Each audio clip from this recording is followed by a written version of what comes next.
It's so good to see some of you that weren't here with us before. So let me just give you guys a brief idea of what it is that we've been doing and kind of answer the question as to why is it that there's a man standing in front of us teaching us about women. And I made this clear that, you know, it's not from it's not a male to a female or a man to a woman perspective. It is a father to a daughter.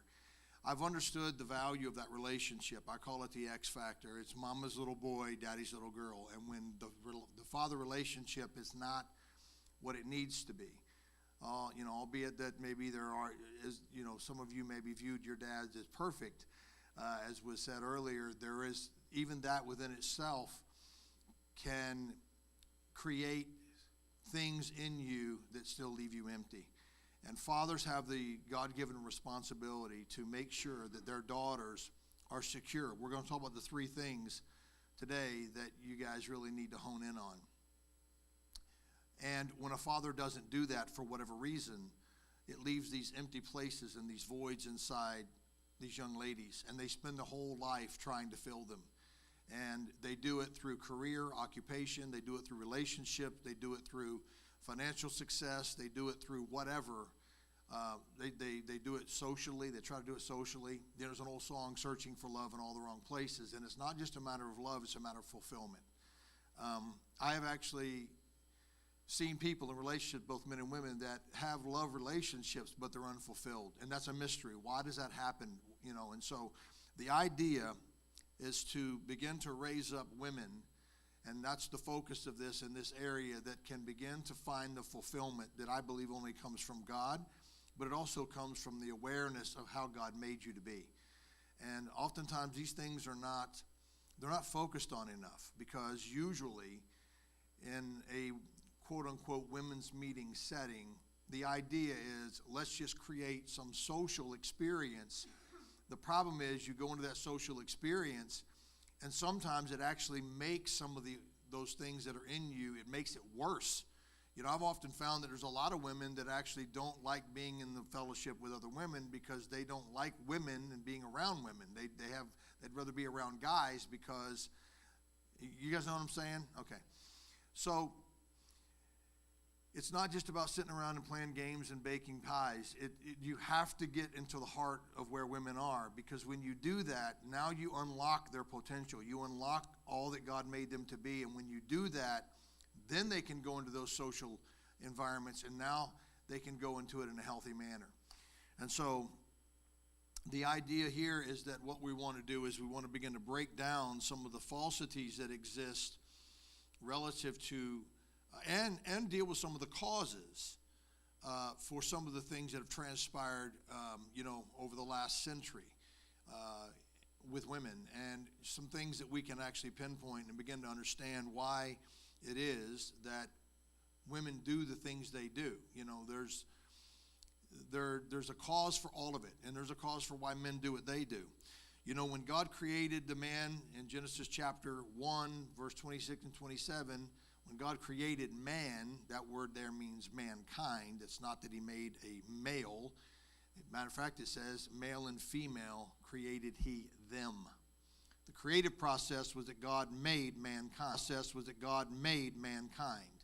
Genesis chapter 2, verse 7, he took the man, he formed him of the dust of the ground, but then he said it's not good that man be alone, or it's not good for man to be all one.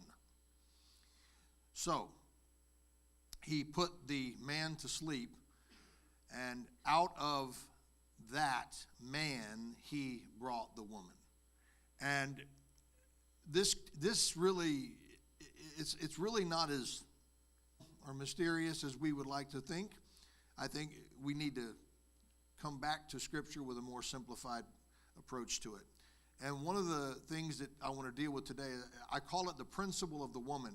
The first several chapters of Genesis reveal the principles of God's intent, the principles of to be honest with you, the principles of life, the principles of the kingdom of God. There we find the principle of the seed. We find the principle of creation. All of these laws, all of these intentions of God are revealed there. And so today, just like there's a principle of the man, there's a principle of the woman, and I'm going to deal with that today, meaning that there are certain revealed laws that teach us and show us, to be quite honest with you, what God's intentions were, but what God's purposes are for whatever it was he created. God always stated the purpose whenever he created it. He not only said that what he did was good, he not only commended himself for the work that was done when he looked at it and said it's good, but he also revealed the purpose for a thing. And that is, I believe, vitally important. So I want to talk about three particular things. I want to talk about the woman's unique design. I want to talk about the woman's unique purpose. And I want to talk about the woman's value. These are three things that I believe are vitally important, because I think two of them, in the world in which we live, women typically do not even consider the last two. They're so focused on their design, they never get to the point of really saying, what is my purpose? And there are individual purposes, and there's also, to be honest with you, there's a general purpose, there's a global purpose. But women, even if they move into that dimension, that realm of discovering why they're here, most of the time they have no idea what their value is. This leads to severe problems on every level. And that's where the quest and the conquest takes place, to try to discover, their value through all of these different means, and they're never going to do it because it's intrinsically built into them. It's not something that is created, it's something you discover. That means it's already there. Your value is already there. God has already put an appraisal on your life, and it's a very, very beautiful appraisal. And it's a matter of accepting God's appraised value of you. It's not you trying to create it. And that's probably one of the most profound things I can say to you, is that you have to be willing to accept God's appraisal of you as women, rather than trying to go and create your value. If you go into the workforce, you're going to be in a performance competitive environment. I think there's a concern, at least with me, there's a concern in the competitiveness that's associated with you trying to find your value. That if you do not win in certain circles, that if you underperform or you do not perform, then you're deemed as less valuable. That's something that I believe is dangerous. I think it's dangerous for men, but I really think it's dangerous for women. And the reason I say that is because now what happens is there's a works-oriented approach to life. Now you're trying to figure out, what do I have to do to be valued? Well, with people and humanity, you do have to perform to be valued. That's an unfortunate reality, but it is not where your value comes from. Your value comes directly from your Creator. Okay? I think this is a problem in relationships. Some of you in this room are single. If you're single, raise your hand. Okay, so we have a lot of single women in here. Most of you probably have been in a relationship in the past, whether it was a marriage relationship or dating relationship. Well, good morning. I want to say to you that what I'm about to say is not to frustrate you in your singleness. It is to simply make you aware of possibly some things that you might want to go back and say, Father, forgive me for. I believe this is vitally important. And let me just speak toward, even though there aren't any in here besides myself, let me speak to the issue with men. The men that you were in a relationship with, most likely, 99% of the time, you'll find this to be the case. And that is that when God took the woman from the man and made the woman from the man, all of a sudden now, something that man had, he no longer has. It's not there anymore. It only exists externally. And that's why God brought her to the man. And when man looked at the woman, here's what he said: she is bone of my bone and she's flesh of my flesh. What he was saying is, everything God created, she's the closest thing to me. She's the most like me. In all of God's creation, she actually is a part of me. But what we need to understand is that because that woman was taken from the man, something is missing in him. There is no implication in this story, in this narrative of Scripture, that there's something missing in the woman. But because the woman was taken from the man, there's something missing. And what men should be seeking is for the woman that completes him. It should not be the woman that's most attractive. It should not be the woman that, that serves him the best. It should be that the man's quest should always be to find a woman that completes him, because that's his quote-unquote rib. But there's all these motivations that drive men. So what is it that should motivate a woman?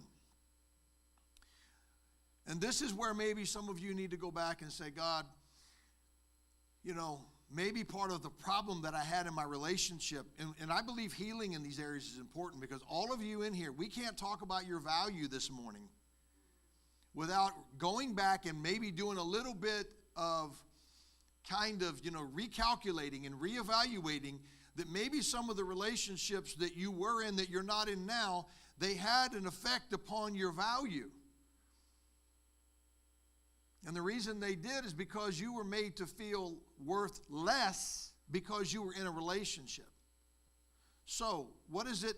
If a man is supposed to find a woman that completes him, what is a woman supposed to look for? A woman is supposed to look for a man she completes.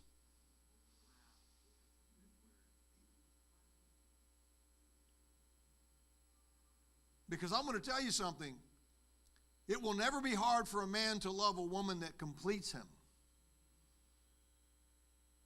This is why men will go and get a girl pregnant and so easily walk away. Well, she don't complete me. So what drove you into that situation there, sir? All the passions and the desires and the carnal exterior things, that's what did it. And that's where humanity has gone so far astray. Okay? But if you hold yourself in restraint until you find that woman that actually completes you, but for the women it's, who do I complete? Well, how will I know that? You'll know it immediately.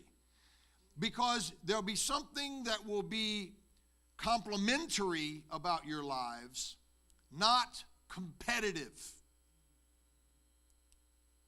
When you are combative in relationship, it's because there's an underlying competition of who's right and who's wrong. The first thing that you'll feel immediately is you will feel emotionally safe.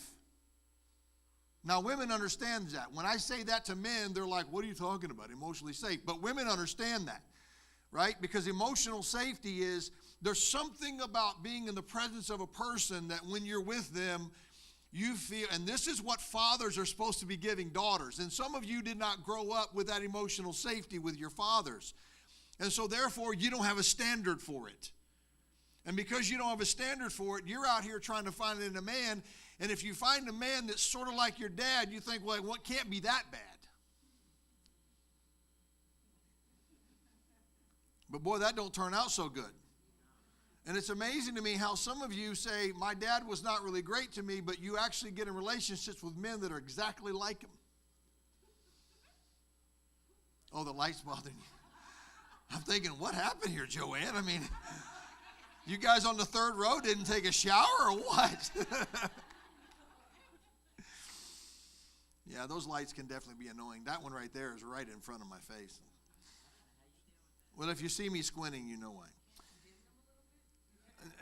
Not really. I don't think so. It's just one of the flaws of this place we got to get worked out. So, you're supposed to be finding someone that you complete. When you do that, you are fulfilled because women, it is inherently in you to do that.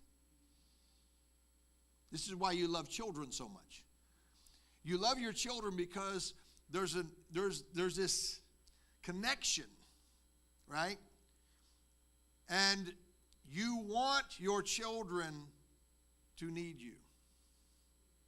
This is what exists in women. You want to be able to be caring and nurturing. And here's something that I'm going to give you that I believe is a real and powerful, powerful thing. What irritates women in relationships is when men's actions prevent them from being able to nurture and love and support and care.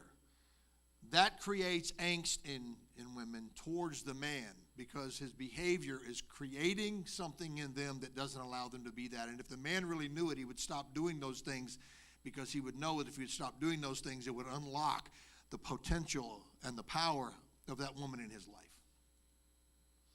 Nothing irritates a woman more than for a man to say, I'm sorry, and then expect that that apology fixes everything right then and there. It doesn't. So some of you need to go back and you need to say these words. You know, Father, I ask you to forgive me because I never sought to find someone that I completed, and therefore I just think these things are important. It brings healing to you.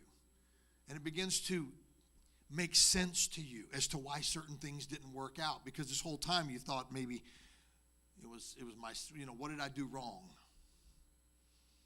Right? When you get into that place, you're set on the wrong path.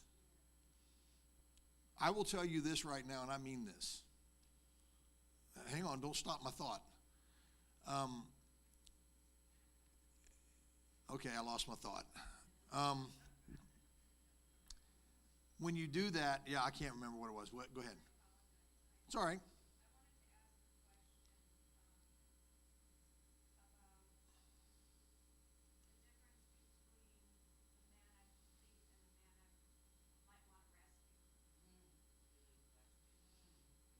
Yeah.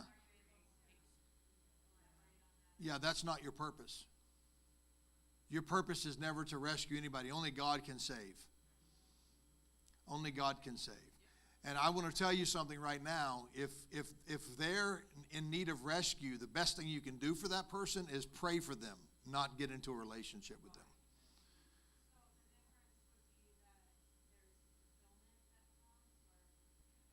No, women are infatuated with the idea that they can rescue someone. Okay, but that's not your purpose. Your purpose is to find somebody that you being in a relationship with them, it brings fulfillment into your life. When I say fulfillment, I'm not talking about infatuation. I'm not talking about the butterflies that flutter in your heart.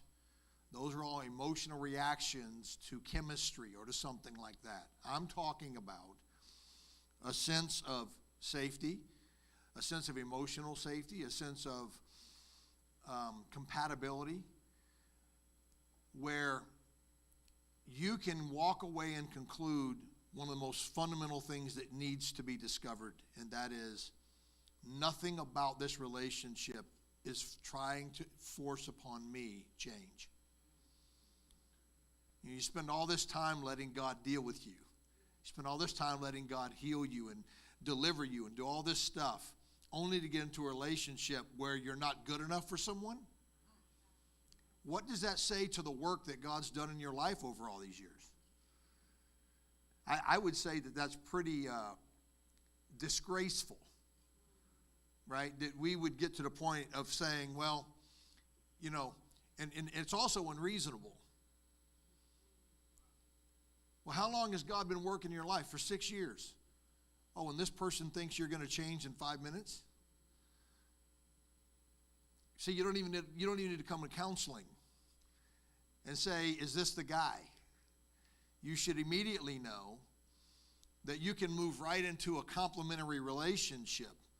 That tells you the season that you're in and also the season they're in, that you've both been prepared for one another.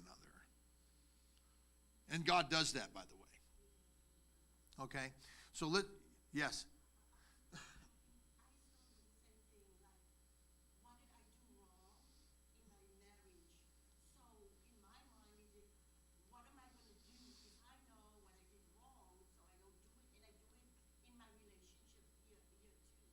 Well, that's the thing. That's the thing about compatibility. Okay, the thing about compatibility is that if you're coming into a relationship where both of you having voids are the primary focus, then there's a problem.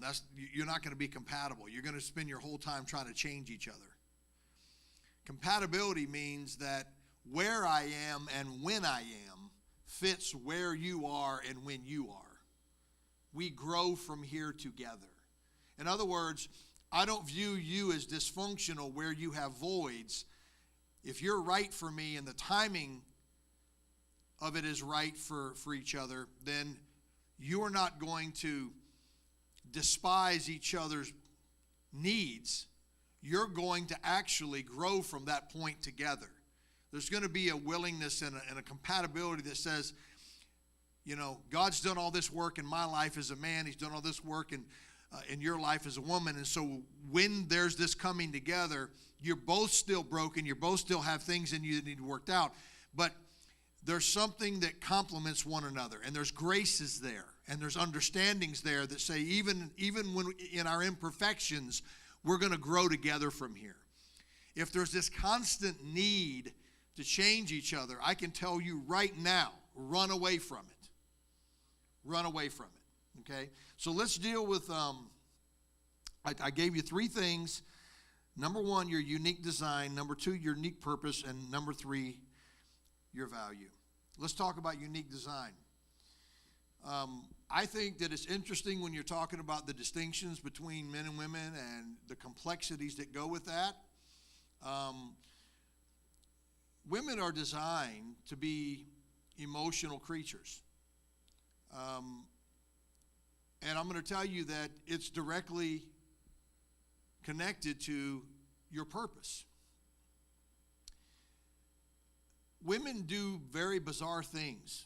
When it comes to the way men see women, it's bizarre. I mean, you guys, and I mentioned it before, you guys will have a baby and go through the utter pain of childbirth. And this is really fascinating to me, that you will then do it again, knowing what you're going into. And I dealt with this already in these meetings, but there's something about a woman's willingness. She's willing to sacrifice and suffer for the sake of this love that exists in her. And by the way, in Scripture, Paul told the men to love their wives. He never told the women to love their husbands because they didn't need to. The thing you need to realize is that Scripture usually speaks to what we need, not what we already have. So in this context, he says, you know, husbands, love your wives the way Christ loved the church and gave himself for. Women, he said, submit. So it's not hard for a woman to love, it's hard for her to submit.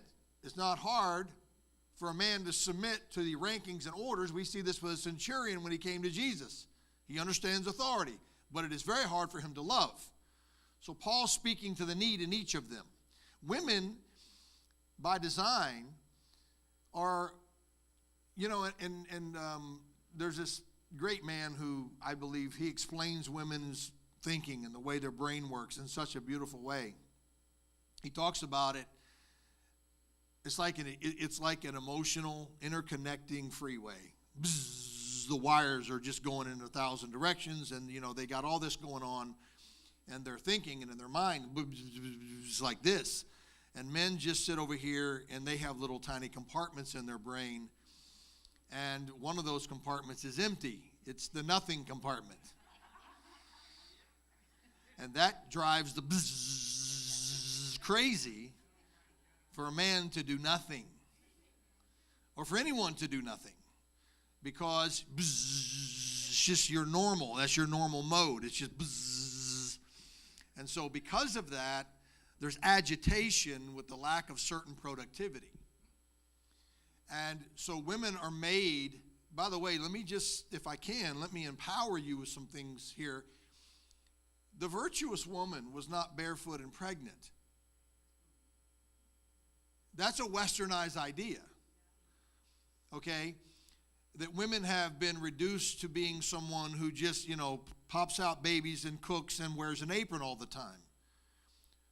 The virtuous woman that we read about in Proverbs 31 was a businesswoman, was a woman who was engaging with figures of authority and buying lands and creating and building and producing and making.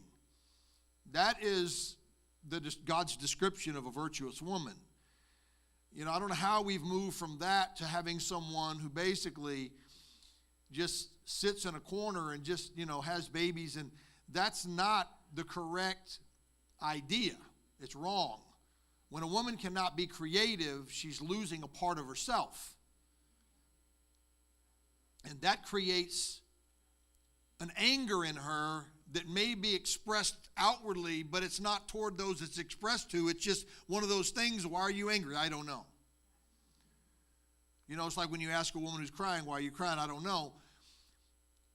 I'm angry and I don't know why. Well, it's because something inside of you has been suppressed. And that's inappropriate to your unique design. God designs you to be able, I want you to talk, when we talk about a creative process, look at it this way. A woman is made to be a receptor. Men are made to be initiators. Men are made to be, I'll say they're made to be the seed givers. And I've used this illustration many times. If you give a woman a sperm, she gives you a baby. That's creative. That's amazing. How does that happen? A woman's design is to be able to take something that has seeming insignificance and produce something magnificent and life-giving. If you give a woman a house, brick and mortar, she will give you a home. How does that happen? How can you make... Anybody ever walked into a house that is not occupied? It's nothing but just bare walls, no furnishings, nothing. The coldness. You give that to a woman and she turns it into a warm environment, a place that you want to actually return to. That's magnificent. That's phenomenal. You give a woman a bag of groceries, and she will give you a meal. It's fascinating. How can you produce that from that? This is a part of your design. And to do it with such ease is a fascination. It's a phenomenon that you can actually do these things organically and naturally. See, this is where, this is the thing that men are so foolish and ignorant about. Because this obviously, and by the way, none of this has anything to do with your value. This is your design, which contributes to your value. But it is not the completeness of your value. The function of something does produce some value. If you buy a lawnmower, you want it to mow the grass. And so there's value there. But there's different value. Because the way in which that lawnmower actually complements your ability to actually mow the grass. We've come a long way since just having to take some scissors or have the cows and the horses out there eating it. So there's different ways to appraise a woman's worth. But when you're talking about her unique design, and oftentimes she's been despised for her design. Maybe you have even despised yourself because you have reduced it to saying, well, that's not, I wish I could do more than that. I wish my life meant more than that. There is nothing more powerful and more like God than the creativity that lives in you. I'm amazed sometimes at what Lady Jill is able to think of. Even some of the things that I just say, man, that was so easy for her. I would never be able to even think of that. And yet it takes something from here to here, and it seems to be, that's a part of the uniqueness of your design. the ability to be quite honest with you, your levels of commitment are fascinating. I watched my mother grow up in a very abusive relationship with my dad. I mean, my father was very abusive on many levels, physically, emotionally, in every way. But to see my mother's steadfastness, that's not weak. Now, it is misplaced strength. That strength should not be used to stay. It should be used to leave. I mean, if a man's beating up on you, yes, you're strong for staying, but you need to take that strength and you need to put it over here. Are you with me? All right. There is no nobility in being a punching bag. Even if he's not using his physical hands, to be a punching bag verbally is not noble. You're not demonstrating spiritual strength by staying in the, are you with me? So I look at that and I say, wow, so your ability to sacrifice is like, in terms of creation, it is to me the most incredible part of your design, in that your ability to thread through all the heartache and the pain and love continuously is fascinating to me. Yes.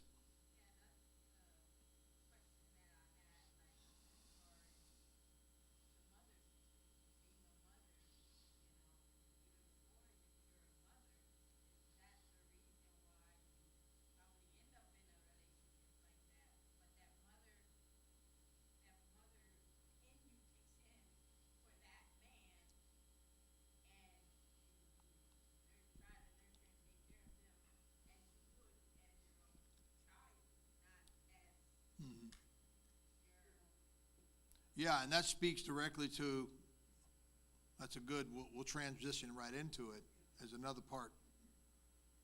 As another part of it, there are inherent things built into women in their design. One is to be a mother, not just physically, but to be designed with all it takes to be a mother. Emotionally, mentally, from a nurturing standpoint.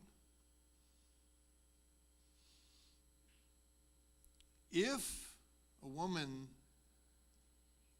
has a child, or if she doesn't have a child,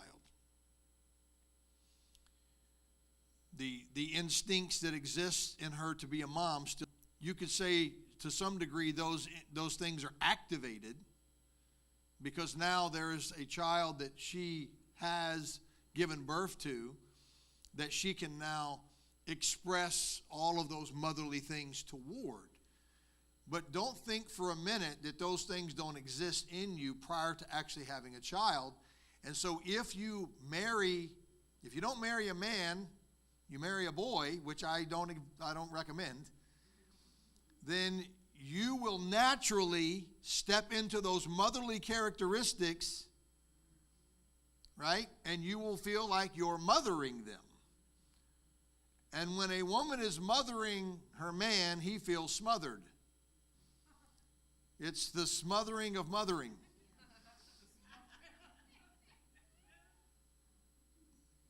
And that creates problems in and of itself. So, but I have watched boys become men when they're in a relationship with someone that completes them. So it's vitally important to understand that all of you in this room, you cannot help but operate in your motherly instincts. That's why if you're at a park and a little kid gets hurt and it's not your kid, right? It's not even your kid. Now, a man will sit there and go, it'll be all right. He's going to look around. There's something in you that is moved and motivated, and sometimes that's despised in you because it's considered, they're just emotional people. No, there's something inherently built in them as a part of their design to go and to actually nurture and to care for. The thing that happens in women is this, is that when all of that is shut down, you become angry. And you don't even know why. You don't even know why it is that you're living with such agitation in you. It's because you cannot be who God made you to be. And it's not to be a controlling, dominating, emotional creature. It is to be loving and nurturing and caring and have the liberty and the freedom to do that without judgment. The greatest thing that a man can ever do is allow a woman to be herself and nurture him and love him. But the problem is that he has to create an atmosphere in which that's released in her. And if he doesn't, he'll never get that. And then he'll blame her for it. Your unique design is that when God made you, he made you to understand the inward parts of humanity. You know, it's funny because I'm sitting here and she'll say to me, you know, and I've watched this happen with other people, you know, you need to be careful from that woman. It's like, what? You watch that person. What? No, trust me. Well, what are you talking about? They have these instincts. Well, where'd they get them from? See, they came from the inward part of the man. They understand the inward part of humanity because that's where they were created. They don't know it here because it's carnal. There's something in them. I just know stuff. It's because they were created in the inward parts of humanity. They were taken out from that. So the instinctual part of them, now the thing that you got to be careful of is you don't become controlling with that. But what you do understand is that that's not a part of you. That's a part of your unique design. You just know things. And I think all of you would agree with what I'm about to say. If you don't, I'm wrong. I'll accept that. But I'm not. There's something in you that gets very frustrated when that instinctual part of you is despised. It's basically discarded. It's not at least considered. It's frustrating because you say, well, how do you know? How do you know that? I just know. See, that's not acceptable to men. They want you to be able to give them a formula as how you've calculated that that's it. Women can't always do that. But it doesn't mean they know any less. This is one of the reasons that women are so powerful in the kingdom. They have this prophetic kind of knowing thing. It's like they just know stuff. And it's like, and men are always, well, I need evidence. Give me proof how that's true. You know, it's funny because her and I were having this conversation just the other day. I said, actually, we're having it today on the way here, talking about a situation. And I said, well, you don't really know. There's no proof.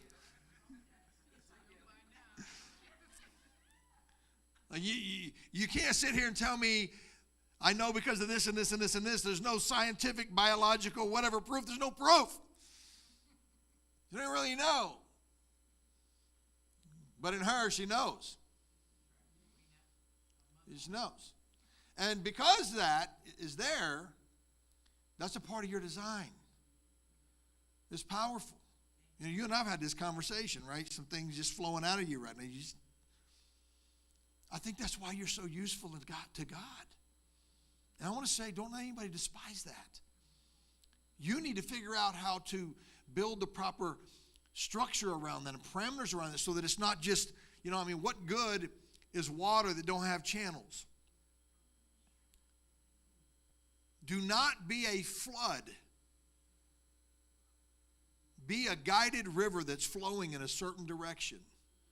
Don't just let all of this that God has designed in you to spill over the banks, because then it becomes destructive. I'm giving you guys some wisdom here. I'm giving you ladies some wisdom here. Okay? Be self-aware of to know I need to channel these things in a way that is productive. That is where the fruit of the Spirit, which by the way is given to both men and women, that's where it begins to take and it begins to give shape to your design.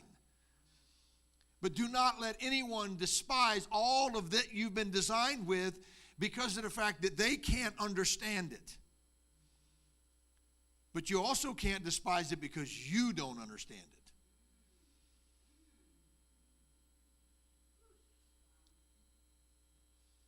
Yes. Hang on one second. There's people that are going to be watching, and we want them to hear the question. Who is it? Prophet. Because they always said to me, we couldn't hear the question. I don't know if this is for the single woman, but not looking, wanting to get married, not looking for a man to make you happy. Because I believe that's what I did, and I really distinctly remember when I said, I just want to be happy. And the poor man was looking, I see it now, he was looking at me like I can't make you happy. And it's only when I came here and got the teaching that I understand, like when you talk about we complete each other, but you can't look to somebody else to complete you. Yeah, I'm gonna give a very contradictory answer to that. Okay. Go to Genesis 2:18. Put that on there. Where? Oh. Genesis chapter 2, verse 18. Now, guys, when I say this, I will expound on it. And I'm not in a rush to get through all these points today. I just want to give you something that hopefully adds to your life, okay, and helps you to redefine yourself. Because I think the world has done a horrible job. I think the church has done a horrible job at helping women become empowered to be who they are. And the Lord God said, it is not good that the man should be alone. Now, I'm going to say to you that when God said that, he was right there with the man.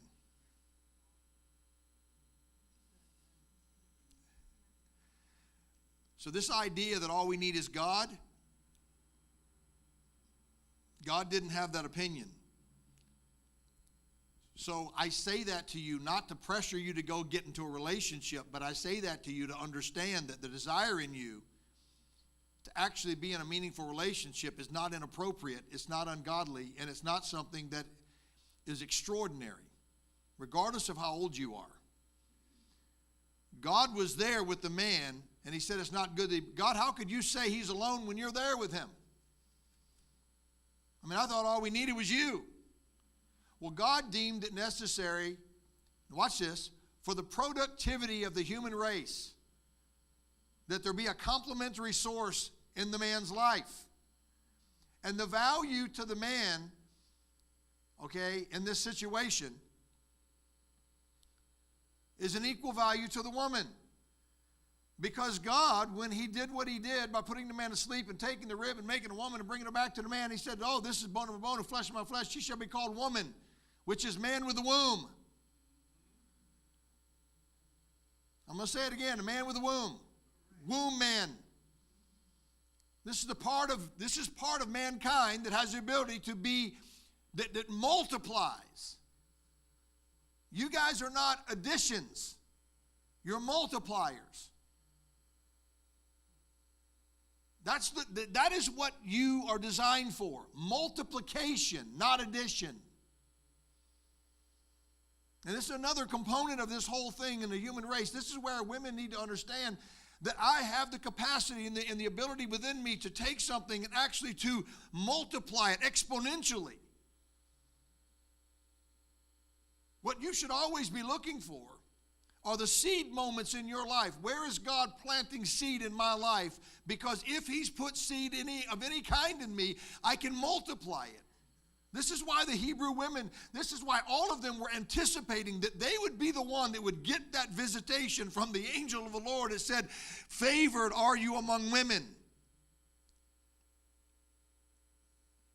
Blessed art thou among,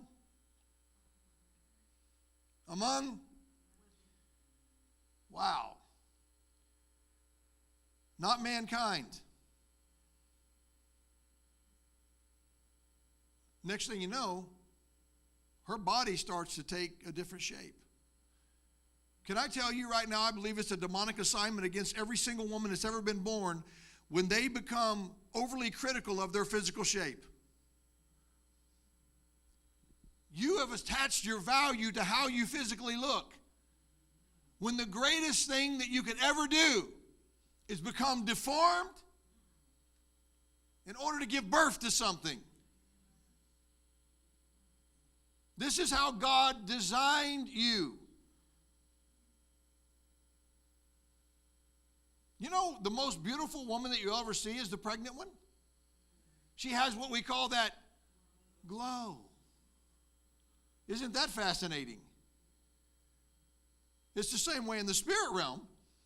When you see someone who has received something from the Lord, they're glowing.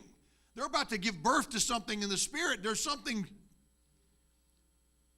Your design is that you have the ability to take something and do something greater with it. I mean, I'm amazed at the kind of stuff my grandmother used to. I mean, you go and you look at the ingredients, it's like, oh, what kind of meal is this going to be? But boy, I tell you what, by the time she was done, wow. Yes.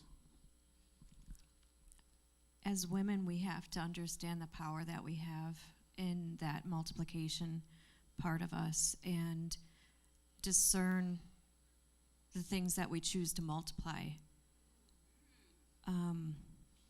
Because we can multiply things that are not good, seeds that are not good. And you see what I'm talking about? You see what she did with what I said? She just took the seed of what I said and look what she did with it. That's proof. That's a living illustration in this very moment of exactly the kind of thing I'm talking about.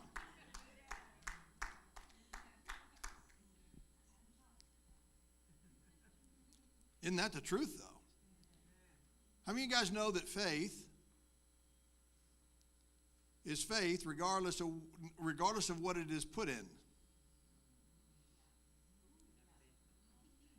So if you put faith in the wrong thing, it has the same productive capabilities if you put it in God. Fear is nothing more than misplaced faith. So why do I say that? Your design is either going to perform for you great things or it's going to manifest bad things. So yes, you do need to be very cautious. I mean, about what it is that you are multiplying. You need to be very cautious about what it is you are loving. You be very cautious because these are all spiritual investments. They're all investments that you're making based upon who God made you to be. A woman that is not fully invested is not a woman. She is denying her own self. A woman that is not, now watch this, a woman that is not fully invested in whatever it is that she's doing, there's probably not a more definitive term for that than a prostitute. A prostitute is someone who gives her body without any intention of having a relationship. Well, a woman that is not fully invested in whatever it is that she's doing is prostituting herself. So if you're in a career that you're not fully, because women inherently fully invest themselves. They don't know how to be any other way. So the point is, if you're not being that way, then guess what? You are actually denying who God made you to be, and if you're doing that, you need to find out the reason for that. There's some motivation in you that is driving you, and you need to be very careful about that. You know, because women inherently, they just give them their whole selves. They commit to it, and they're all in. All the chips are in the middle of the table. And so when heartache and heartbreak comes, all of a sudden, guess what begins to happen? You begin to reel some of that back, and the next thing you know, you say, what a woman does is she says, I'm only going to give myself for moments where I can get gratified, but there has to be something coming back to me. And so you become not trusting. You become all those things, and the thing is, you don't realize is you are damaging yourself because you're doing that. And it's better for you to get healed of what hurt you so that you can get back to being the woman God created you to be. Because women like that are suspect. It's like, okay, why is it that this person is becoming very standoffish? Because that's not typically who they are. I mean, look, you guys are amazing. I mean, you have a kid and the kid's got a snotty nose, you just reach over and you just grab it with your fingers and sling it across the room. Jesus help me. I mean, I don't know how you do that. You understand? So when there's been a lot of pain that's come from dysfunction, all right, you become very closed off. And I'm going to tell you, listen, a shut down woman is hard to reach.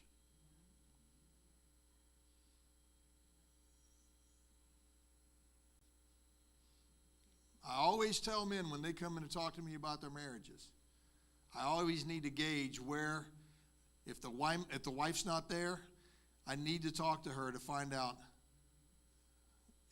to what degree has she shut down, because that's going to have a lot to do with the ability to bring restoration. Because when a woman stops, she's shut down, it is hard to get that door opened again. And sometimes women, you hang in there and you hang in there and you hang in there and you hang in there, and then all of a sudden you wake up one day and it's like you're numb and you don't, and that's a scary place for a woman, because when you get to that point, the thing that you love naturally about yourself is your ability to feel, but now you can't. And you feel scared, you feel hopeless, because a main part of who you are, a big part of the makeup and the design of your life is not now functioning in you. And it scares you. And you become afraid. You're not 100% sure why you're afraid, but you don't trust yourself, you don't trust anybody else. And let me say, when you stop trusting yourself, because you're at that point, and I know that periodically I'm speaking to just one here, but it's not a counseling. I'm just trying to teach and I'm trying to help. Because I have daughters. I have daughters, and I've watched my daughters go through things. I've watched how I've interacted with them. I've seen how my interaction with them has affected them in a positive way, a negative way. It's left voids in them. It's brought fulfillment to them. I see them now in marriage. I know how I feel as a father who, okay, I'm walking my daughter down the aisle. I take that serious. Listen, I'm about to give her to you. And I see in some cases where some of my daughters weren't treated right. And if any of my sons-in-law are listening, right? Some of them are just great. What's that? Joanne. Apostle, I know some people. That part of it, when you shut down,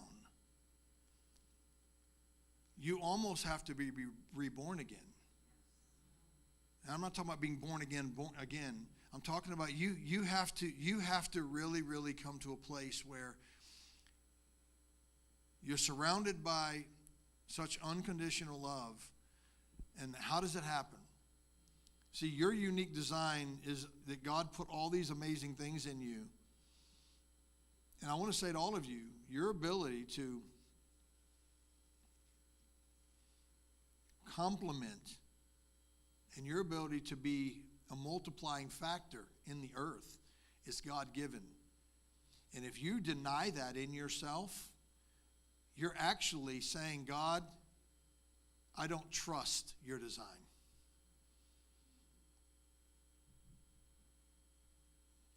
Or I've stopped trusting your design in me because of the fact that I've been hurt. Sin is what brought hurt into the world. Now, this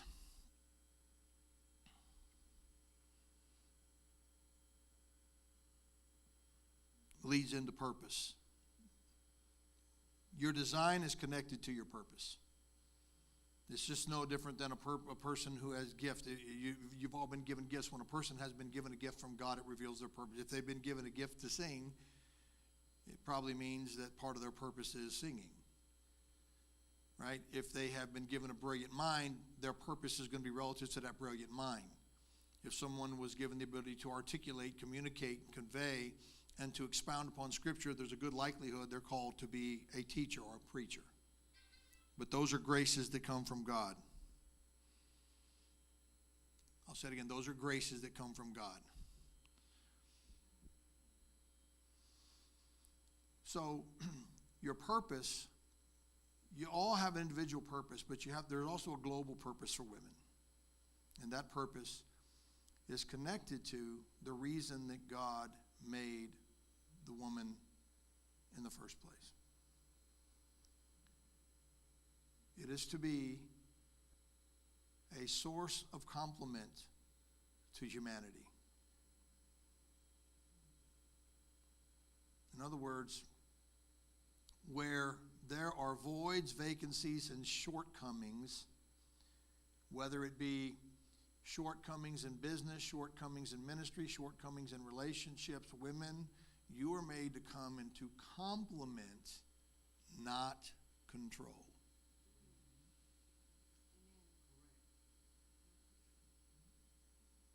You need to always ask yourself, am I complimenting or am I controlling?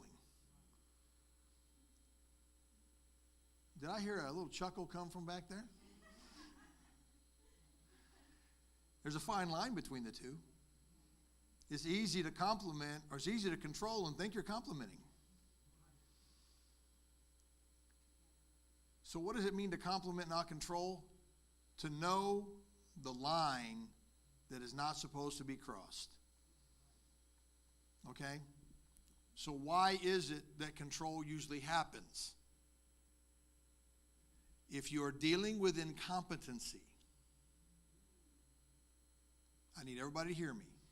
Watch this. You should write this down. Another person's incompetency does not free me to control. Another person's inability does not authorize me to take over. I'm here to compliment, and that's it.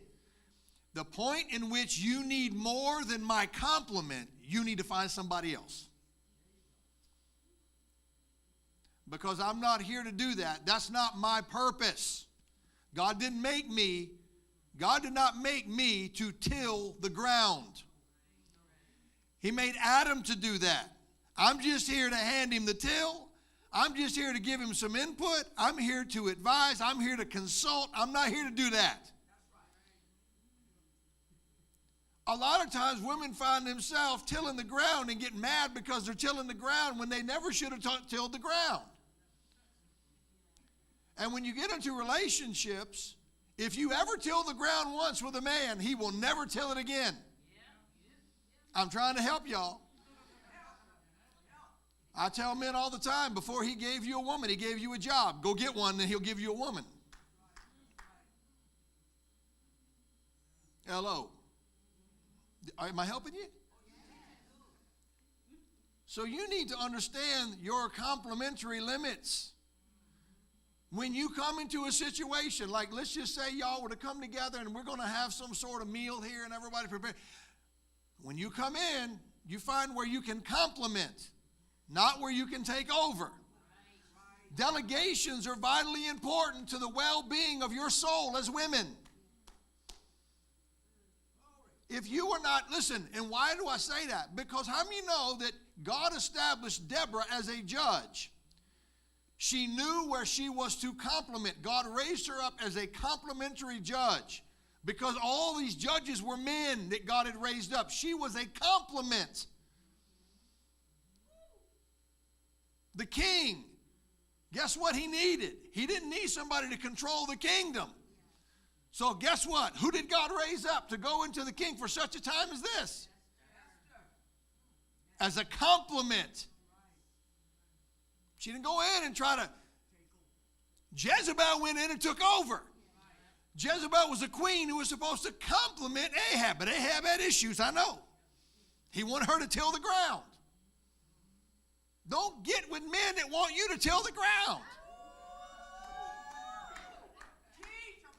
Don't get with men that want you to do what God created them to do. I'm here to support you. I'm here to compliment you, but I am not here to do what you're supposed to do. Otherwise, you'll live your whole life empty and missing some things and feeling as though some stuff is not right in your life. And what it is it's undefined anger. I want everybody to listen to me. Abstinence does not equal deliverance.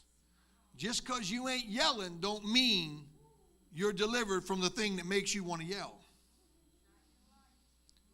I tell people all the time, just because you ain't had her sleeping with all these different women don't mean you're delivered. Abstinence does not equal deliverance. This is why people, they've substituted discipline for deliverance. That's a problem, because one day you'll be weak. And you'll think you've lost your salvation because you've fallen back. No, you were always an inch away. You thought you were miles away because you hadn't done it for 6 months. When you actually are not doing something that you have a conviction about for a certain period of time, you think you're free from it. You are not free from it. You're an inch away. Y'all still love me? You need to know the difference. Because the thing is, is that for all of you, I mean, if you can go into a room and you can have a baby, you can endure some stuff. But sometimes what happens is you stay in a place where you're actually being smitten on a daily basis, emotionally and mentally in all these different ways, and you think that it's noble to do that, and you think that because of your own ability to endure it, that you've accomplished some level of spirituality, but the truth is you're an inch away. Why do you think affairs happen?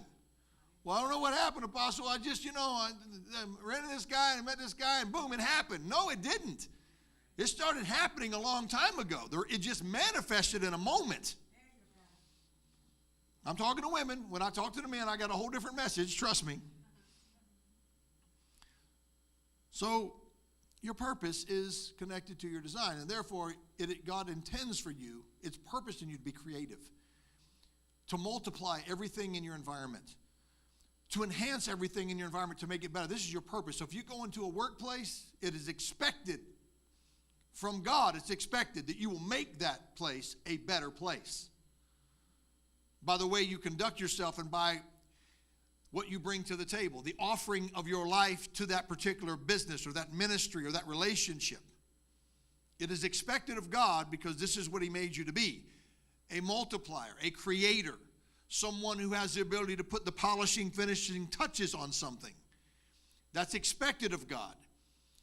But if you go in not complimentary but controlling, you will sabotage the blessing God wanted you to have.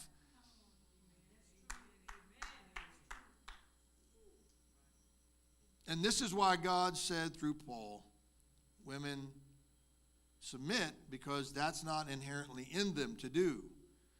Because to be honest with you, the hardest thing for a woman to do is know within herself she can do it better than everybody around her, but restrain from it. That's not easy. I'll never forget the story of a guy who invited this woman to move in with him. He was a single guy. He's about 27 years old.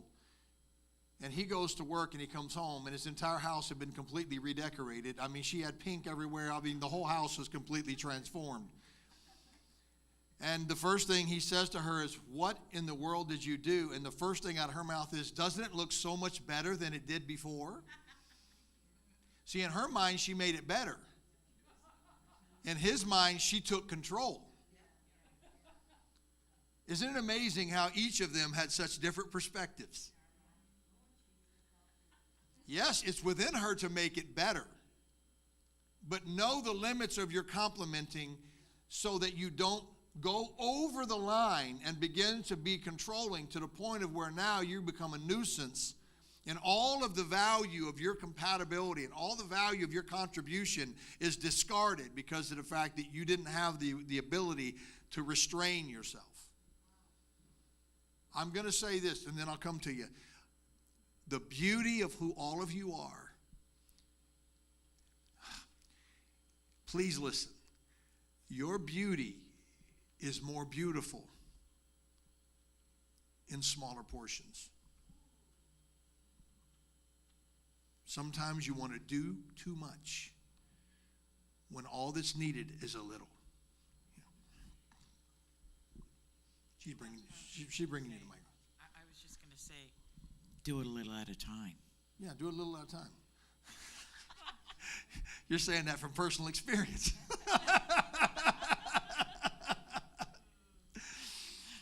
Yeah, Do you because, guys, go ahead. you know, you all know me. And I had to go slowly. You want to tell everybody what you're talking about? Moving into Joseph's place. Yeah. And, you know, he would get frightened. Now, so if I ask him if you're going slowly, is that going to be his perspective? You know what I did, though? Because you know I'm going to ask him now. How do you say it? I reprincipled his stuff.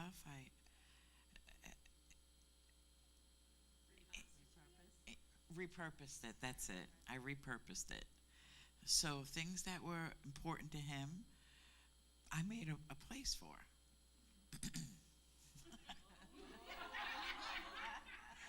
Let me tell you the problem. He loves it, though. He Let loves me tell you it. the problem with that statement. I made a place for. It Well, should we be. both It should did. be. We made a place for. We both did. We Yeah. both did. That's compatibility. Is we. Yeah, I is usually not a compatible word. You brought this up. I didn't. last week we changed cabinet hardware. Okay, good. And he's probably very happy that he was a part of that. Okay, go ahead. Listen, I just want to warn you women, don't tell on yourself too much here. Oh, then I shouldn't say anything. I just have a question, okay? I understand about controlling, but what's the difference between teaching? The tone itself tells you she's trying to justify something. What's the difference between teaching and controlling? Okay, first of all, the fact that you think you need to teach him is controlling in and of itself. No, I know the background. They don't. I do. So therefore, I'm going to say that, and we should probably leave it at that. Listen to me, everybody. It is not wrong to want to add to, but when you feel like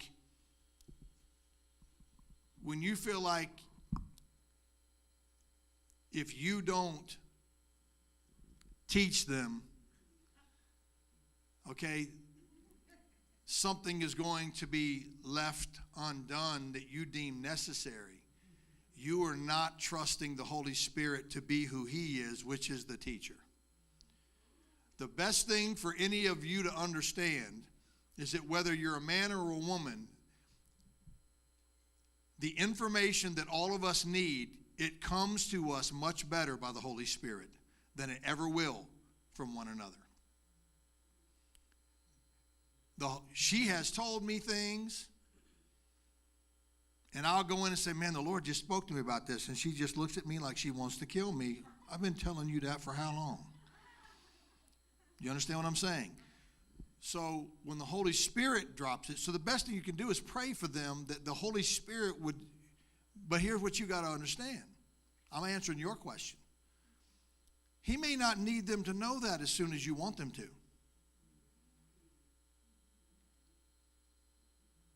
Because He don't deal with them the way you do. See, He deals with them based on His desire for them. You deal with them based on your desire for them. And those two things should be diametrically opposed. So that's important. Yes, one more, and then we got two more. Okay. And then I want to deal with value before we leave. When you were saying, do it a little at a time, one time the Lord showed me, Apostle actually showed me. Well, He first said of all, to- I didn't say do a little at a time. No. She said that. What I'm saying is that No. you're more beautiful with a little bit than you are with, With- that's what I'm saying. Okay, go ahead. I believe this is the same example. The Lord said to me, Agnes, yes, you shine. And then He showed me a mountain with a narrow road with two cars coming, one come in opposite direction. He said, now, if you shine your light too bright, you can cause that car to fall off because with your light, you're blinding him. And so I thought, I knew what he was telling me. Sometimes you have to be so willing, most of the time, for your light not to be so bright in order for like the other car to pass and not go off the. Am I talking in the same vein? Yeah. Yeah. I get it. Yeah. All right, we have one more here, and then I'm going to deal with value. No, right here, Roberta's first. Then we'll go to Dr. Liz. Oh, I thought her teaching was because she wanted to see him succeed and be successful, not to impose her. I'll let you have a desire. talk with her after this thing is over. No, Dr. Liz has something? Okay. So here's the thing. I understand that idea. Well, I want him to be more successful. Well, here's the problem with that. Is that he's tilling the ground and you're there to compliment him, but now you're unsatisfied with the work he's doing. So you now want to take a sovereign position over him rather than staying a compliment to him. God will never judge you for what he does. He's only going to judge you as to whether or not you were there to compliment what he was doing.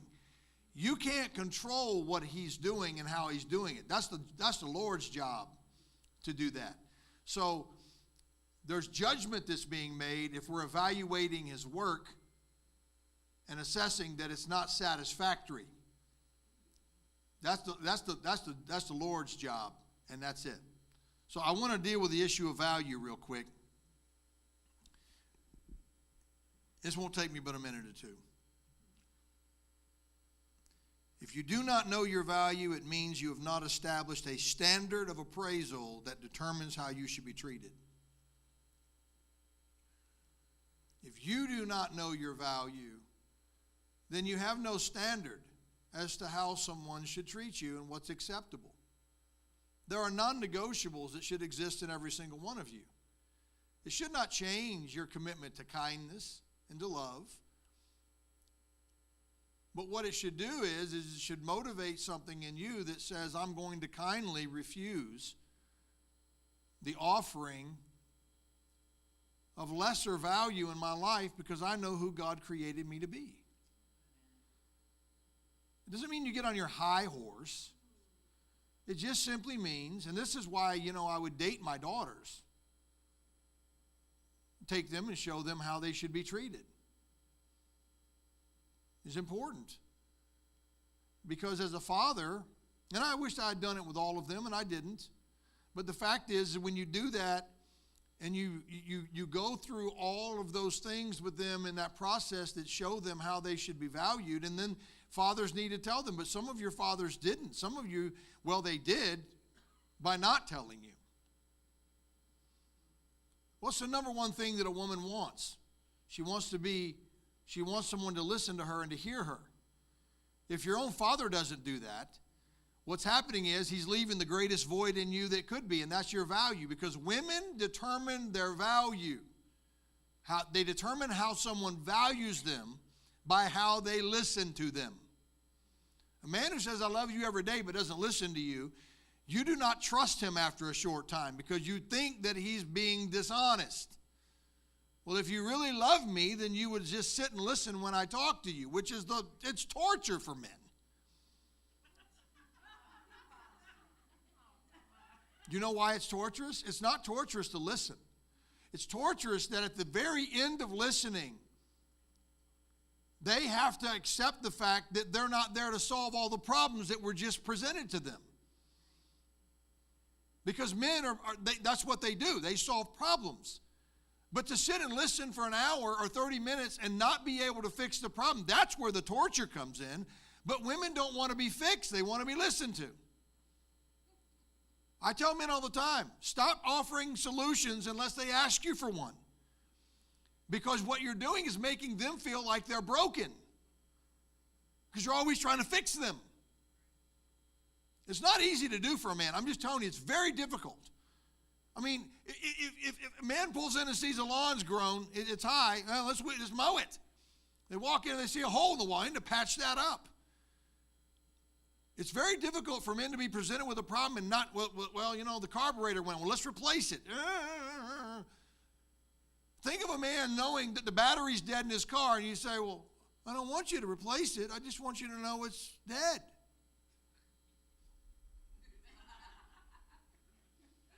That doesn't make sense to them. And when I say it like that, it doesn't make sense to you either, but this is how you are, right? But here's the thing. You want to talk about it, because what happens when you talk about it is you start getting your own answers. You start processing it and working through it. And then the next thing you know, guess what? The battery's replaced. And the guy's like, who did that? Well, I did it. You replaced the battery? Yeah, oh, I didn't even know you could do that. Well, that's what happens when you let me talk through it, process it, and then figure it out, do a little research. See, that's what empowers women. That's what makes that woman feel loved. Wow. So your value is what God gave you that no one can take away from you. The problem is that you need to make sure that you don't despise your own. So where is your value? Your value is in the created you.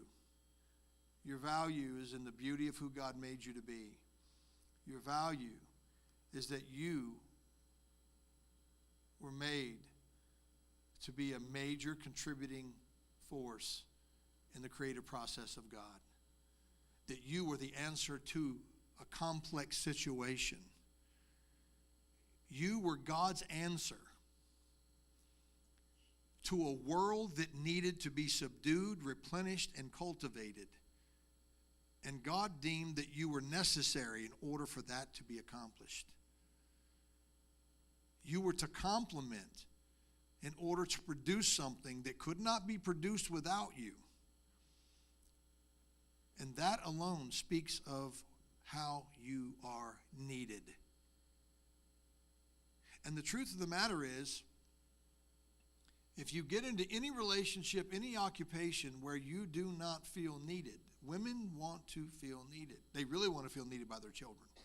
The hardest thing for a mother is when they get to the point where they feel their son doesn't need them anymore, or their children doesn't need them anymore, especially their son. When they feel like they're not needed anymore, it hurts them really in a strange way. It brings pain to them.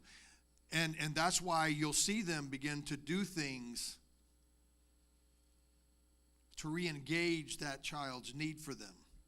They'll even say things that really make it very obvious that they want their kid to need them. Well, why don't you and your wife come over and let me make you dinner?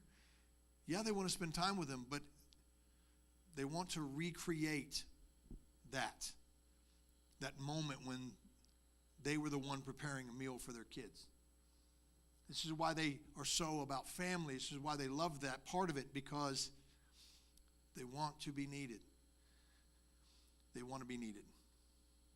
And so, yes. Did you have something a while ago? We'll go here and then we'll go to Dr. Liz, because Dr. Liz had her hand up. Small little thing. Let me see if it came back. Oh, I was just going to kind of what she was saying up there about the training or the teaching or whatever. I think, because I can think back at things that happened with me, I think that it's not like you're trying to, I understand now where you're coming from because you're showing me a different side of it, how they see it. But sometimes it's just you're trying to teach only because, like you said, they're probably not doing things the way you want them to do it. And you're only doing that because you have to kind of deal with it too. So that's why, Well, you know, it affects you too. Listen, so I'm going I to tell think you, that's one of the most, and go ahead, Dr. Liz will be next here. That's one of the difficult things is for you guys, okay, is to be in that place where your life is somewhat uncomfortable, waiting for those around you to grow to the point of where their growth is sufficient for you in the way you think and feel. Okay? Just remember something. All of you.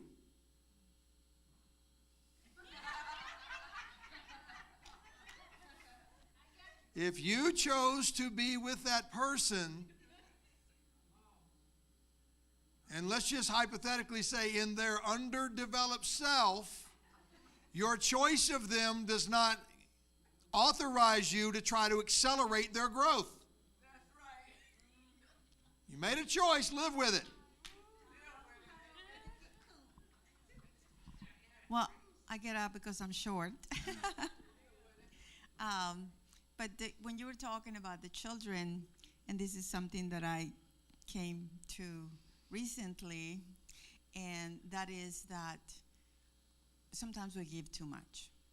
I thought that there was no such thing that, a mom can give all of herself to her children, and that was okay, but it's not. It really isn't.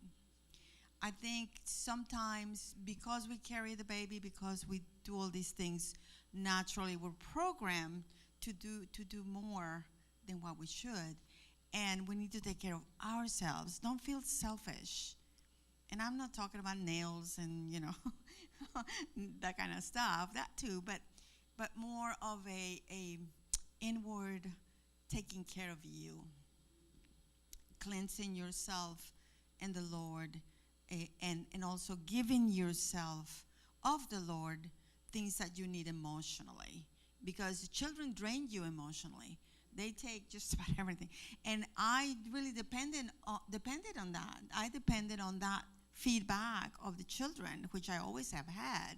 And when I lost it, and it seemed like I lost it all at one time, I didn't know who I was. I've heard that before. I've heard that people get lost in things and they don't know who they are, but I never related anything to that myself. I didn't connect that until it all fell. I mean, it was like everything fell. I don't know where it went, and it was just and it's still going through that, but I'm realizing that now I have to put myself first. My husband, everybody is second, because I need to take care of me emotionally, ask God, spend time with God therapeutically, speak in tongues. That's what it is. We edify ourselves. So don't forget to edify yourselves. And that was so right on. So right on. We connect that with value. And it really isn't if we're giving all of ourselves and not giving ourselves to God. Yeah, now we got a whole bunch of people. Okay. And I don't like to talk. Anyway, also as a mom, my oldest, we call her Mama Lindsay, she says, you take our choices of what we do in our lives as your failure if it isn't the way that you thought it should be. And because we give our all, we're all in. I say it all the time. I'm either all in or I'm not. And when I'm all in, I'm all in. And with your children, you're all in because they're a part of you. They came from you. And it's hard to release. I'm still in the releasing. I haven't even achieved. I still have one at home. But she says you take everything as a failure if it didn't go the way that you thought it should go, or they didn't make the choice that you thought they should make. And you need to stop doing that. And I was like, I do not. Yes, you do. But that's that controlling. We know best. We know our children. We know. But then letting and releasing them is the part of letting go and letting them be. I want to say about the releasing thing, I think we have somebody else up here too. I want to say about the releasing thing, you do not release them when they turn 18 and go to college or leave the house. You release them the moment they come forth. And I'm going to tell you why you have to do that. Now, that's a very, very contradictory statement to make, but here's the thing. The hardest thing for parents, not just moms, but primarily moms, but parents to understand is they are not yours. You do not own them. You do not die on the cross for them.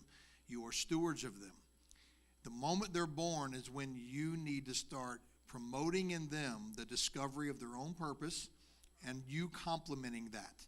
I'm here to support you in whatever it is that you find to be God's purpose for your life. When you do that, you don't cross that line and to become controlling.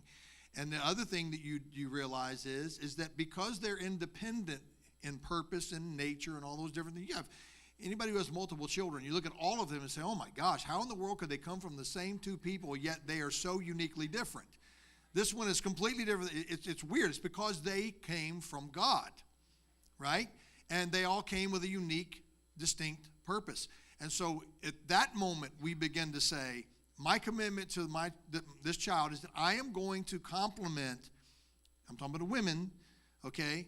I'm going to complement who God made them to be. The same way I've always complimented my husband, the same way I've complimented my job, my boss, this relationship, my friends, I'm going to do the same thing here, because that is the purpose of a woman, to come alongside of and to complement.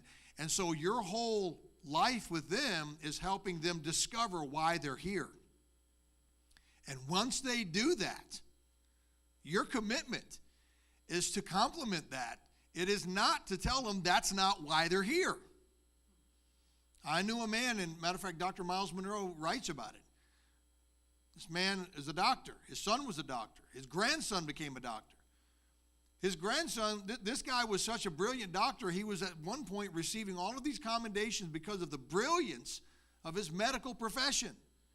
And he received this wonderful award. He walked off the stage, walked up to his dad and said, this is the last award you'll ever see me get because I'm leaving my practice.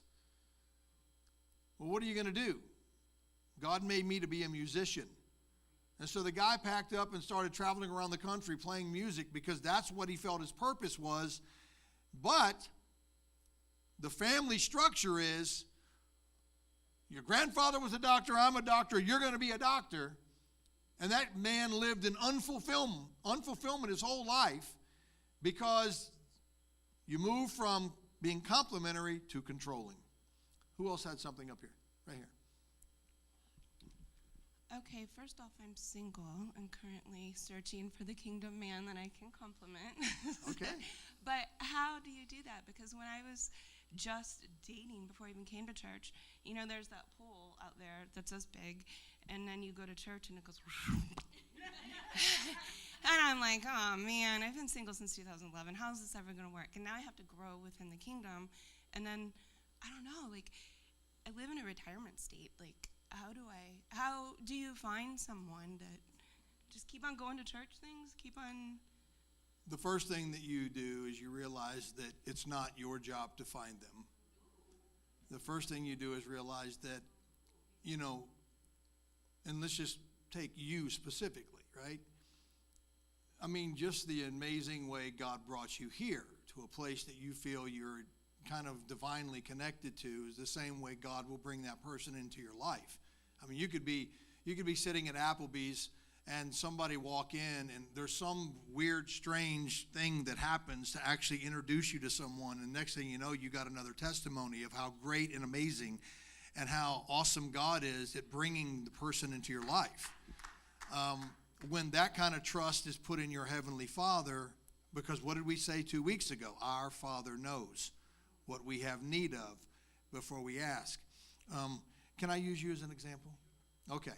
So Joanne, several years ago, I listened to her, and she's a true daughter to me, and so she lives in here, like all of you guys. She lives in here. And I'll try not to get emotional about this, but I knew how much she wanted to be in a really godly relationship. And so, you know, I also knew that there were some different people that come into her life. And so she says, Apostle, I want to take you and Lady Joe to dinner. I got to talk to you about something. Well, we knew what she wanted to talk to us about. So I simply said, no. Not to dinner. But no, this is not, I can tell you as someone who loves you, prays for you, and cares for you, this is not the person. And the reason I knew it wasn't the person was there were a lot of reasons that I knew it wasn't the person. I think she knew that. I wasn't there to tell her whether it was the person or not. She already knew that. But when there's a longing in you and a desire in you for that kind of relationship that is going to bring that fulfillment, that you can be, the next thing you know, the word settling starts moving into your life, and the next thing you know, it's like, and I don't mean to say that that individual's a bad person. They just weren't for her. Maybe somebody else, obviously. So all of a sudden now, there is this awareness in her, okay, I have to make a hard decision. I have to put my desire for what it is I'm longing. I got to put that over here on the altar. I got to lay my Isaac down, right? And I have to say, the answer is not no, it's just not now, not with this person. So the next thing you know, okay, we're sitting here on a Thursday night, and this gentleman walks in, and he sits right over there, and all these wonderful people from the church loved on this individual, and I look over, and they're all sitting next to him to make him feel welcome. And come to find out, this gentleman who came to the church, his wife had passed away about a year prior, and somehow or another he connected with us on a website, whatever, and had been watching us and had been seeing this service and just felt like God brought him here. Now, the more you got to know him, the more you got to realize that this individual, if you were to stand him next to anybody, it probably would not have been Joanne. Because they're so different in so many ways. Almost in every way they're different. But the next thing you know,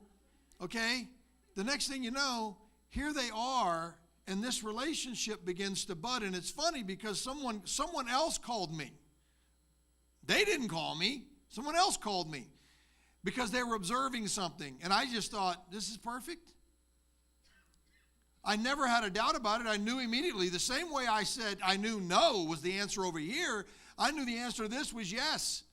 And so I also know what she went through. I know the process she went through. I know the heartache she went through. I know the longing in her. But I also knew that when the time was right, God is faithful. He knows what we have need of. And here he comes walking in here, okay?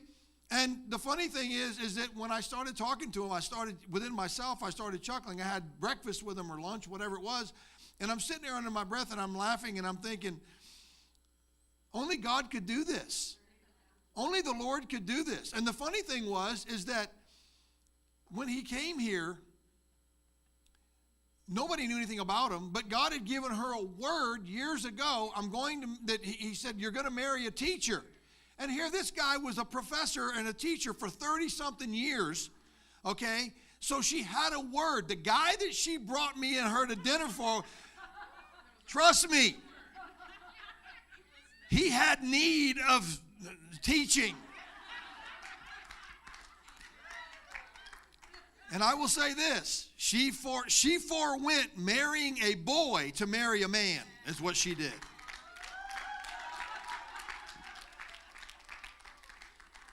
And so I will tell you what I've always told all the other daughters in this house. If you have questions, let them meet me and I'll tell you real quick, yes or no, and we'll weed them out really fast. Because if anybody cares about your future, it's me. It's not somebody who's trying to move into your life. And I'm going to tell you something. If they can't pass this test, then it's easy just to move on. And that sounds somewhat arrogant, but a father knows his daughters when he prays for them and he cares for them and he loves them. And I say that to you not to impose myself into your life, but to simply say that when you pray for someone, you really get to know their heart. You really get to know them on every level. And, and I think that what it does is that they need, this person that's going to come to your life needs to accept the appraisal God's put on your life. If you went into a jewelry store and you saw this beautiful diamond and you said, oh, that's beautiful, I love it, it's amazing, and you're totally caught up in it and you want to buy it, and you've already predetermined in your mind that that's worth $5,000, And the guy comes out and he goes, well, no, we've had it appraised. It's worth $50,000. And you're like, not to me. See, when God puts an appraisal on your life, the man that comes to your life can't say, not to me. Because what he's doing is he's stealing you to not put the same value on you that God does. And you say, well, that's never going to happen. Where am I going to find a man like that? Ask her. He came walking right in the door. So it happens. And only God can do that. And we're going to have one more back here with Roberta, and then I'm going to let you go. Are you guys getting anything out of this?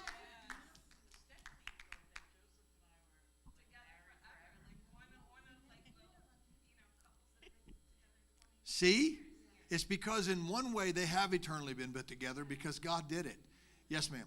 Well, I just want to say for the young people and the old people that Yes. we are grateful to know that that option is available to us, that we can bring him to our Father, our earthly Father, and get, our right appraisal. Not just settle for. And listen, whatever. Lady Joe tell you, I mean it. I have no problem with that. I mean it from the bottom of my heart. I mean it. And I will say this. I will not tell you that if you marry this person that I will always be there for you, but I will tell you I will never allow you to value yourself less in a relationship that you're supposed to complement and that he's supposed to cover. And that's the most important thing. If a man's not going to cover you, and you know what that means? It doesn't mean just protection. When a man covers you, it means, I'm going to end with this. When I do premarital counseling with people, I ask them, the first thing they have to do is they have to write down 5 things they love about the other person and 5 things they hate about the other person. You say, well, that's not really the best way to get a relationship started. There has never been a time, she will verify this, there has never been a time it's okay. There's never been a time, they'll forget it by the time they come back. There's never been a time that the things that they say they hate about the other person, as we talk through it, they discover those things live in them. And the reason that they hate them in the other person is not because they hate them in the other person. It's because they despise and loathe them in themselves. And they're easy to identify in someone else because you know so intimately that they live in you. Once we solve that problem and we move past that, there's this real amazing thing that happens. All of a sudden, this enlightenment starts to come and people start to realize that and by the way, the things they love in the other person are usually the things they love about themselves. The person that you are going to be with becomes a mirror. They reveal you. You think that they're there presenting themselves, but they really reveal you. And that is really what it's supposed to be. It's supposed to be in a relationship where iron sharpens iron. And that's not always easy because sparks fly. But where there's sparks, there's a flame. And the truth is it's not a destructive flame. It's the passion that causes relationships to not only live, but to thrive and to have power. And I think that's what it's all about. So hopefully you guys got something out of this today. Hopefully it helped you guys. And sometimes I leave here thinking, well, maybe the thing that maybe they get out of it the most is that there is a man on the planet that understands women a little bit, and maybe that's a hope for them. So we love you guys. And listen, I just appreciate you guys being here. I really do. I'm doing this for you. And I think our next meeting is December. That's right. We're doing January. We're not doing December because we want you guys to. That's a busy month, and you need to be with your families. We'll be back in January. Do I have it on the calendar already? I thought I did.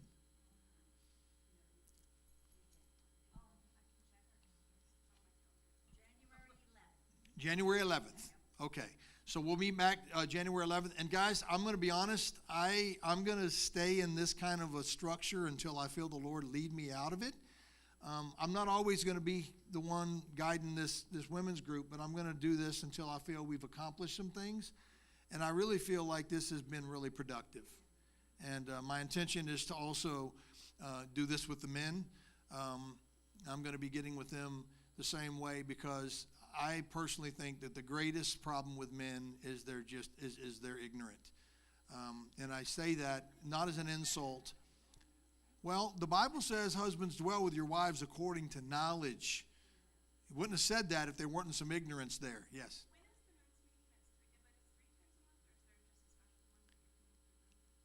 Well, the men's meeting happens. They have men's meetings every single Monday right back here. There's a room behind here that you can access from the outside. They have the men's meeting every Monday except for the first Monday of the month. So they're meeting the second, third, and fourth, and sometimes fifth Monday. Huh? And so that's what they're doing. I'm going to be meeting with them, not that often, but when I get done here, I'm gonna do that, because I think it's important for the ladies to be built up and to really value yourselves. And just guys, if you ever in a situation where you're wondering why you're feeling the way you are, the first question you need to ask yourself, if you're feeling bad,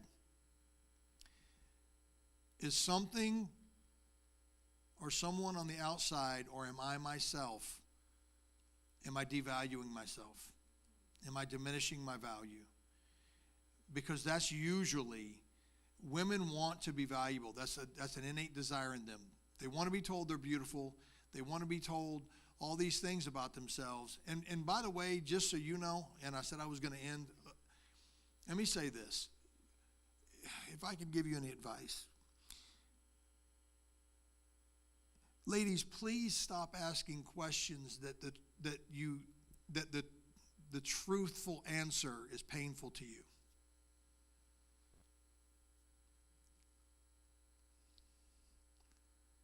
Do I look fat in these jeans? I'm using that as an example. If you ask that question, there is no right answer. A man cannot answer that, because if he says to you, no, but you're convinced you do, you think he's being dishonest, and you start to where you can't trust him. And if he says yes, he's going to be in the emergency room because he's got blood coming out of his head. So just understand, when you put people in those kind of situations, okay, because women always have this thing about, just tell me the truth, and then when they hear the truth, they react to it and it triggers them. And be honest with yourself. And by being honest with yourself, then that begins to determine the kind of questions that you will require honest answers from. It's healthy for you. It's healthy. It's funny, because I tell her all the time, I think I'm wearing out these words with you. And she's like, no, you can never say that to me too much. You can never say that to me too much. You can never say that to me too much. I feel like maybe I am. But it's important to me that I reinforce certain things in her, because it's really what I think and how I feel and what I believe. But all of that is meaningless. All of that is meaningless if she doesn't trust me. Because everything I'm saying to her now becomes a dishonest flattery, right? So just realize that if you want truth in your relationships, not just with men, but in every relationship, if you want truth, if you demand truth, you have to be willing to accept that truth. Because it's very unfair for you to demand something, and then when that's given to you, it sets you off. Okay? The most wonderful thing you can have is a relationship where that person, when you're a safe place for the truth, you are a powerful, powerful woman. She is the safest place for truth. When I can go to her and I can tell her anything about myself, I can share with her, man, this just really frustrated me, this made me mad. If I tell her my struggles, if I tell her any of that stuff, there's a grace that lives in her. She's a safe place for the truth. She can, and you know what it does? It takes all the limitations off the questions that she can ask me. She can ask me anything. And our relationship is about as transparent and open and it's amazing. And that's fulfilling on both sides. So she can come in and she can ask me anything, and I know that I can tell her the truth and it's not going to have effect on her. And if it does have an effect on her, she'll be honest about that. That's not hard. That's very hard to get. But what you have to do is you have to remember that the relationship is not supposed to be built in perfection. It's supposed to be about working together to help each other in their imperfections. And that requires grace.